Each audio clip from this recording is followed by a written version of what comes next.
کیٹو diet کے بارے میں بہت سی کنفیوژنس پائی جاتی ہیں، جن میں ایک یہ ہے کہ یہ معلوم ہی نہیں ہوتا کہ یہ کام کیسے کرتی ہے۔ سو جناب، آج میں آپ کو سمجھانے جا رہا ہوں بہت آسان اور سادہ لفظوں میں کہ کیٹو ڈائٹ کہتے کسے ہیں اور یہ کام کیسے کرتی ہے۔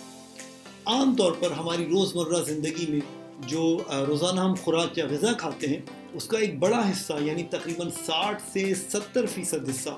کاربوہائیڈریٹس پر مشتمل ہوتا ہے۔ اسی طرح 20 سے 30% فیٹس یعنی چکنائی ہوتی ہے اور 5 سے 10% پروٹینز ہوتے ہیں۔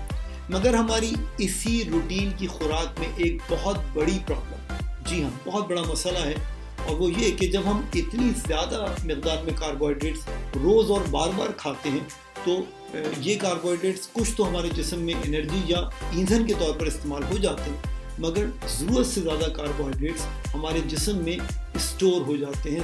ذخیرہ ہو جاتے ہیں، اور بعد میں یہی کاربوہائیڈریٹس چربی میں تبدیل ہو کر ہمیں موٹا کر دیتے ہیں، ہمیں فیٹ کر دیتے ہیں۔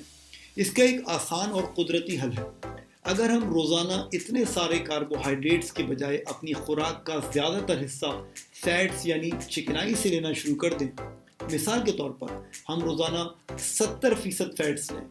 20% پروٹینز لیں اور صرف 5%، جی ہاں صرف 5% کاربوہائیڈریٹس لیں، تو ہمارا جسم ایک بیک اپ یعنی ہائبرڈ موڈ میں چلا جائے گا، جس میں وہ فیٹس یا چکنائی جو ہم کھاتے ہیں وہ ہمارے جگر میں جا کر کیٹونز نامی چیز میں تبدیل ہو جائے گی۔ سو ہمارا جسم چربی کو ایندھن کے طور پر استعمال کرے گا اور نتیجتاً ہماری چربی پگھلنا شروع ہو جائے گی۔ اگین یعنی ہم کاربوہائیڈریٹس کے بجائے